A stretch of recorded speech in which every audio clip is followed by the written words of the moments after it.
I have two matters here against Mr. Miller, one refusing to be processed, the second driving after revocation. Is the state going forward on both of these matters? Actually, Your Honor, the state would ask to dismiss the refusing to be processed complaint.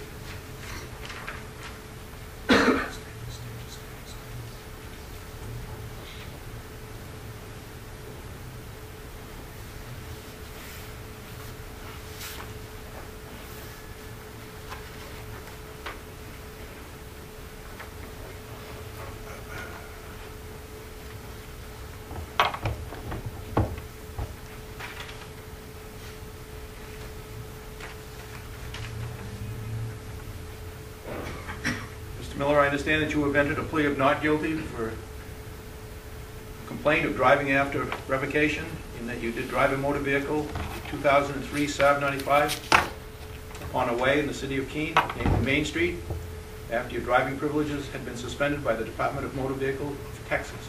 Is there still a not guilty plea in this matter? I did not enter a plea. Are you pleading not guilty in this matter?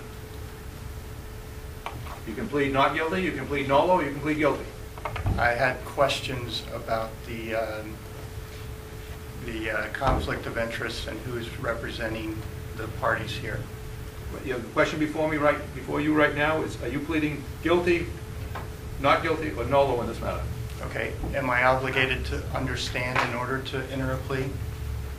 Are you pleading that you were incompetent? I'm Are you asking for a competency evaluation? No, I'm trying to ascertain if I'm obligated to understand the proceedings that Which part of these proceedings don't you understand? Do you understand what it means to drive a motor vehicle? Do you understand what it means that the motor vehicle that you were driving was allegedly a 2003 Saab, and that you allegedly were operating this on Main Street in the city of Keene? And apparently, allegedly, your driving privilege had been suspended by the Department of Motor Vehicles in Texas. Which part of that don't you understand? I have a question as to who you're representing today. I'm representing the state of New Hampshire. That's who's bringing the charges against me. Isn't that a conflict of interest? No. Okay. Okay. So you can plead not guilty, guilty, or no. If you're not gonna respond, we will treat that as a plea of not guilty, and we will proceed. Okay. State would call Lieutenant Thomas. I object, sir. There's another matter before this court. It's been over 36 business days, and the court has failed to issue a ruling. I don't think we're ready to proceed here with that other case having not been properly disposed of. That issue is not before me. Whatever this same court, the objection you have is overruled. Proceed. Okay. Testimony about to give in the matter before this court. You solemnly swear to tell the truth, the whole truth, and nothing but the truth, so help you God. I do. Proceeded. State your name. Peter S. Thomas, T-H-O-M-A. And where do you work? City of Keene Police Department. And how long have you been employed by the city of Keene as a police officer? 20 years. Okay. And are you a certified police officer in the state of New Hampshire? I am. And what is your current role with the city of Keene Police Department? I am the Lieutenant Bureau Commander for the Bureau of Criminal Investigations. Directing your attention to July 31st of this year, were you on duty? Yes, I was. And during the afternoon of that day, where were you and what were you doing? In the afternoon, I was here in this courtroom observing a trial with Mr. Miller. Okay. And are you familiar with the defendant, Mr. Miller? I am. Okay. And how so? He's part of a group called the Free Staters. And objection, relevance. What's the nature of the objection? It's irrelevant what group I'm part of. What is the group I'm part of have anything to do with driving? Just prior to July, I could rephrase it. Prior to July 31st of 2009, did you know and were you able to recognize Mr. Miller? I was. Okay. And so on that day, you know who Mr. Miller was? I did. After court ended that afternoon, what, if any, observations did you make regarding Mr. Miller and his operation of a motor vehicle? I observed Mr. Miller pull out from a parking space here in front of the courthouse on Washington Street, drive down through Central Square, down Main Street, take a left onto Railroad Street, and park in the Wells Street garage. Okay, and you, why did Mr. Miller's driving of a motor vehicle attract your attention? I had been previously told by Lieutenant Maxfield and Sergeant Rivera that he was currently under suspension. Okay. So, but you observed Mr. Miller operating the motor vehicle on Main Street here in Keene? That is correct. I would ask the court to take judicial notice that Main Street is a public way. It will. I object. The state should be required to prove that. Have you requested that? Hmm? Have you made that request in writing prior to this trial? No. Objections overruled. What type of vehicle was Mr. Miller driving? Saab. And what happened after Mr. Miller, I'm sorry, did you say he pulled into the Wells Street parking lot in your prior testimony? That's correct. Okay. And what happened after Mr. Miller pulled into the Wells Street parking lot? He pulled into the parking lot and exited the vehicle.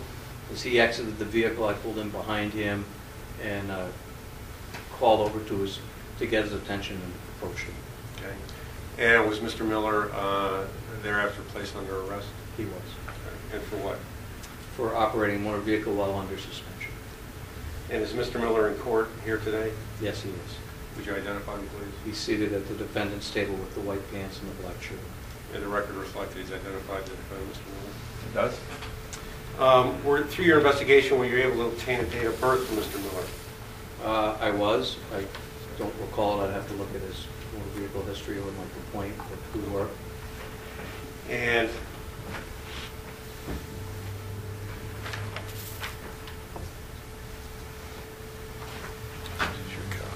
thank you.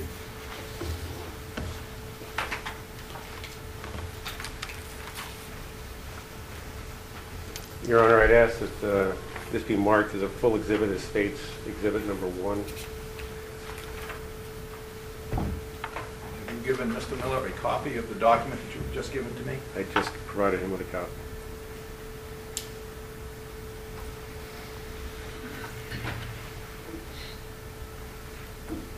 This is a certified record under seal, so it would be admissible as a full exhibit under New Hampshire Rules of Evidence 803-8, 9024, and 1003.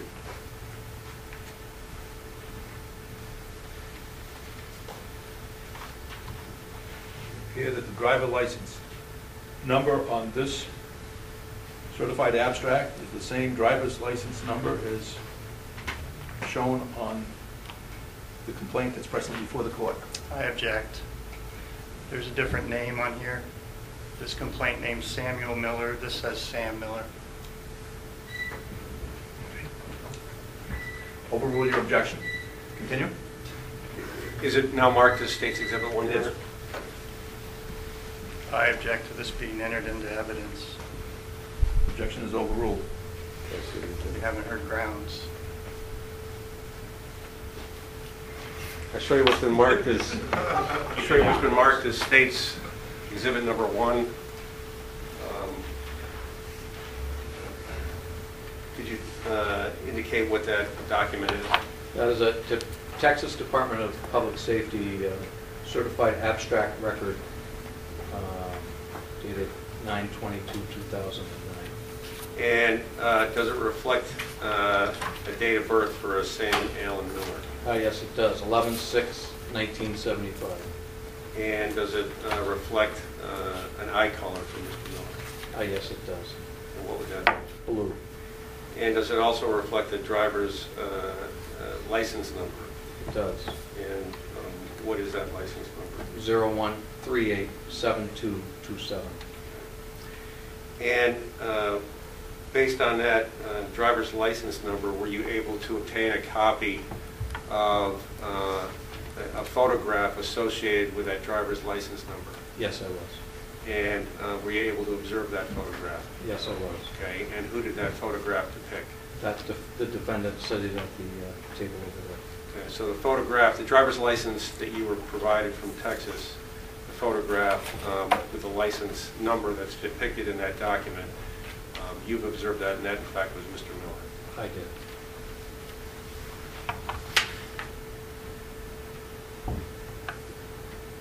And with regard to the document, when did it indicate that Mr. Miller's license was placed under suspension?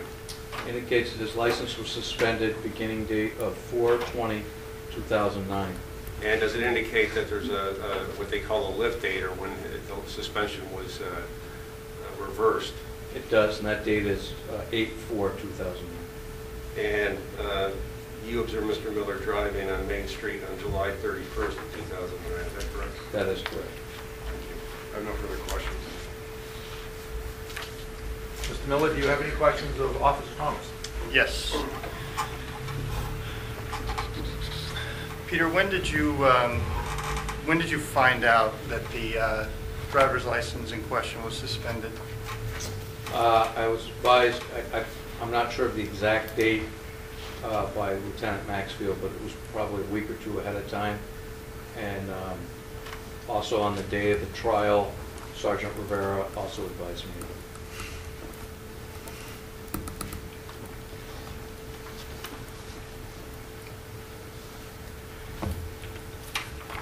And can you, on the first page of the paper you're holding in your hand, do you see the word surcharge? I do. Okay. And are you an expert in the application of the tax code for the state of Texas or New Hampshire? I am not. Okay. I move to strike this witness. This is a surcharge, it's a tax, and he's testified that he's not competent to testify. I will overrule the objection. Give it weight when I render my decision. Okay.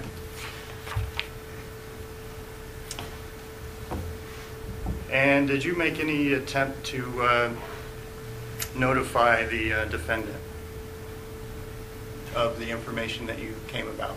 After he was arrested, I did. So not before? No. And did you see the defendant put anybody in danger? Objection, It's relevance? not relevant. Was there anyone about to be harmed? Objection, relevance? It's relevant Again, in that... it's not relevant. The issue before me is whether or not you were, in fact, operating with a suspended license or a revoked license on the date and time in question. Okay. And do you have... is the defendant required to be notified of the suspension?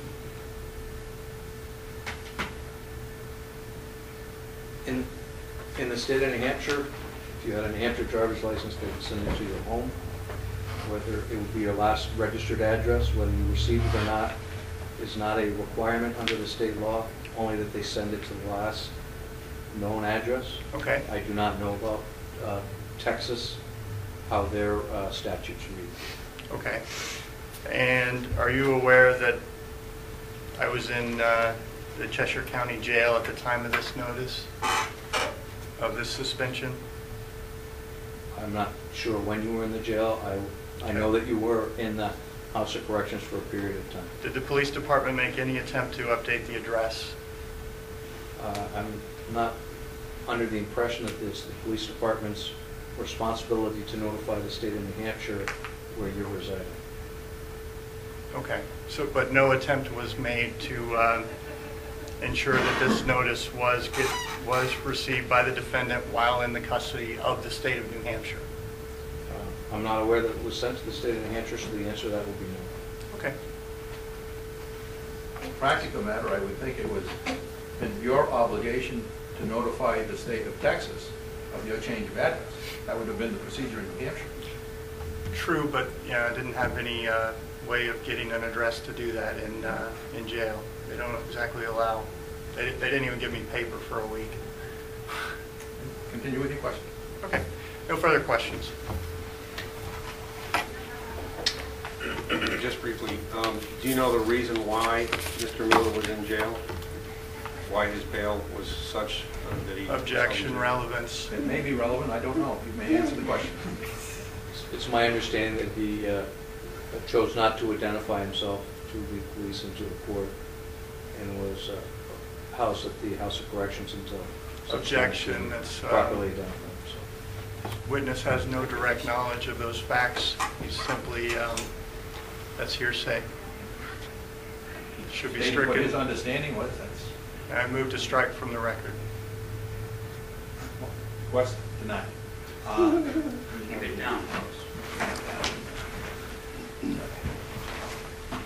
Do you have any other questions of No. Officer Thomas? All done. Okay, ma'am. Sit down. Thank you.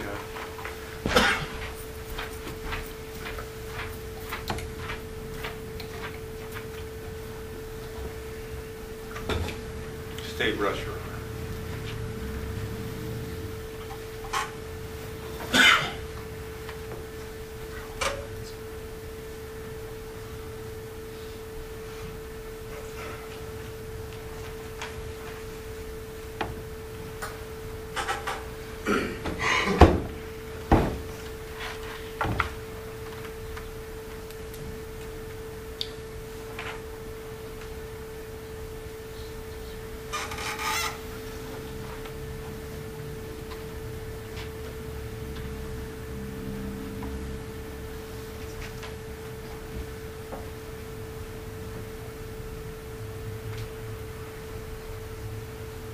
Attorney McLaughlin, you have a copy of the Yes. notice of revocation here? Yes.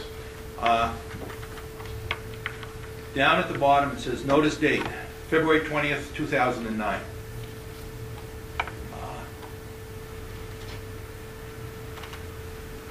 If I understand what that means, that would have been the date that a notice would have been sent out to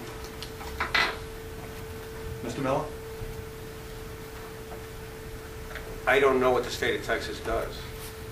Whether the state of Texas sends the notice. Presumably, they send the notice to his address of record, which would have been the 4101 Ninth Fall Drive, Plano, Texas address. If I understand this correctly, he would have been notified on February 20th that his license was to be revoked effective April 20th.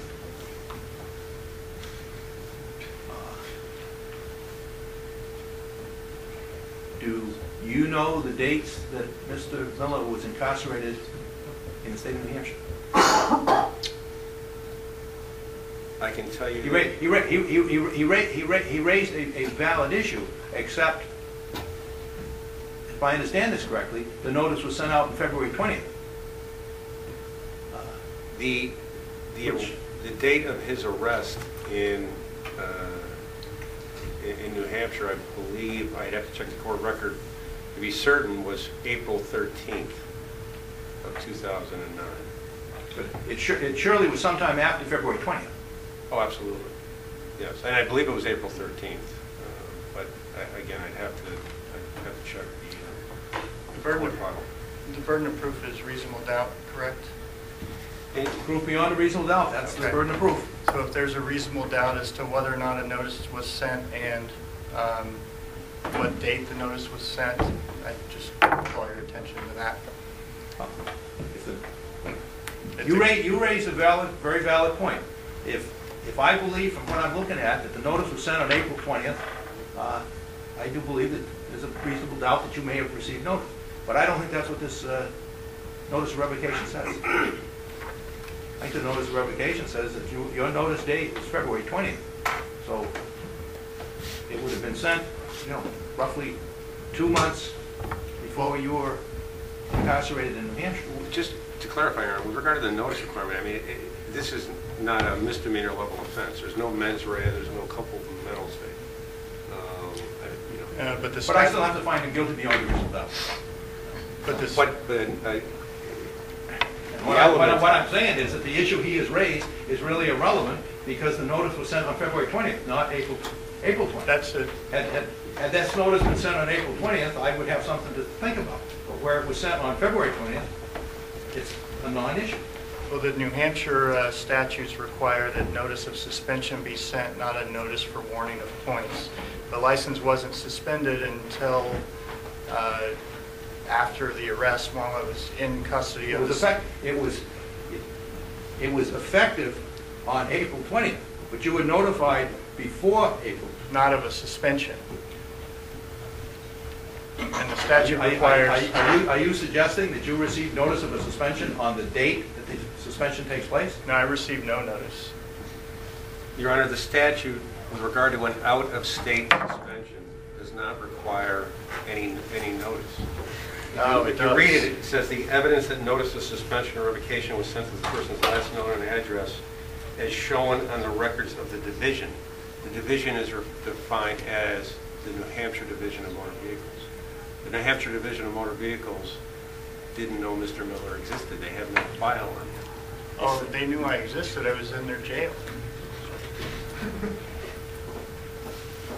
We're talking two separate things.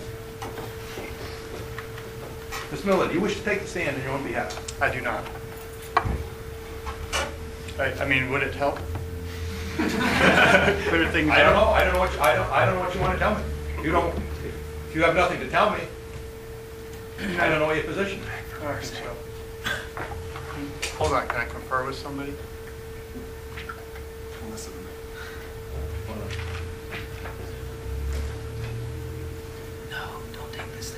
If you want a brief recess to discuss this with somebody, I'm not going to stop you. Yeah, if we can get 5 minutes. All rise. All rise. Keene District Court is now in session. You see it?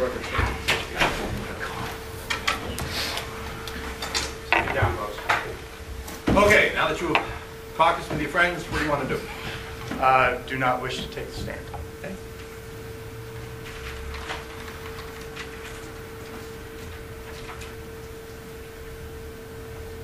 Anything further the state wishes to say? Anything further Mr. Miller wishes to say? Yes. Due process requires notice, and mens rea is not really relevant here. The state needed to show that notice was given in accordance with the laws for the state of Texas. Clearly, they don't know that. They didn't do their homework here, and they haven't met the requirements beyond a reasonable doubt. And this court needs to return a finding of not guilty. And thank you for respecting my religious beliefs with regards to standing today. Okay.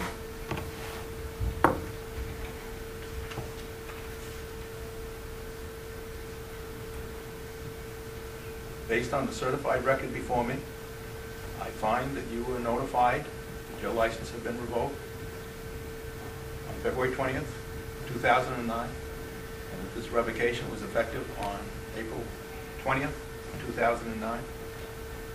I'm going to find you guilty. What does the state ask? The state or fine, Your Honor, $250 plus a penalty assessment of 24%.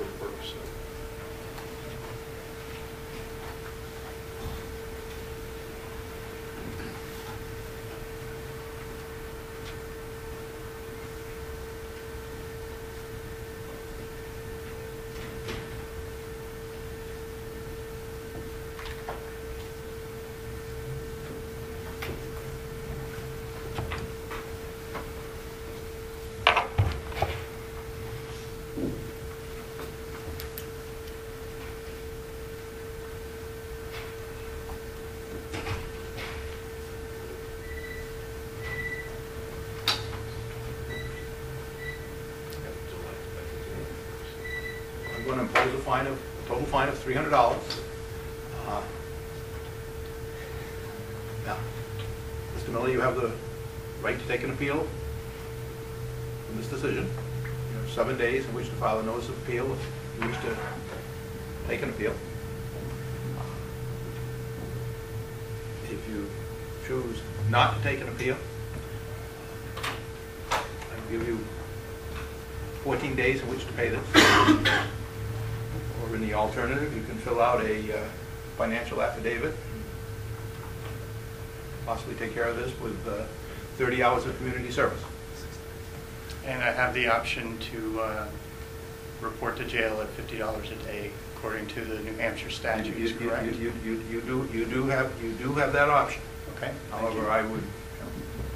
I'm giving you the option to pay the fine or do community service as opposed to spending 6 days in the House of Correction. Okay. Are you looking for an answer?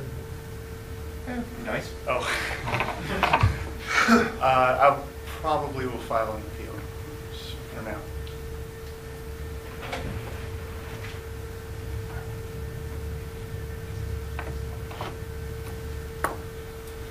But as far as paying the fine, I morally object to paying the state. If it doesn't involve paperwork, I can do the community service. I already do a lot of that around town. Or I would be happy to instead give that money to a community kitchen or something like that.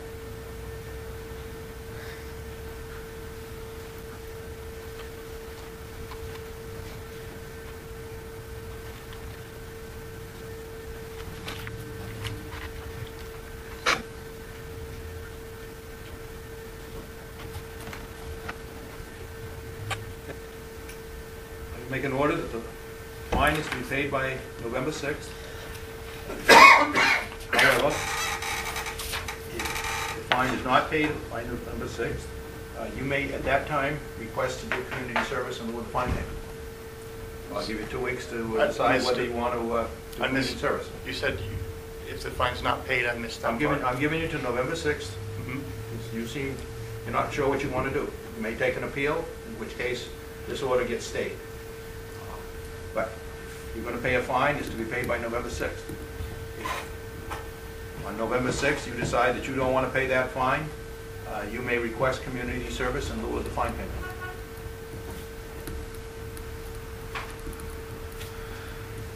Okay.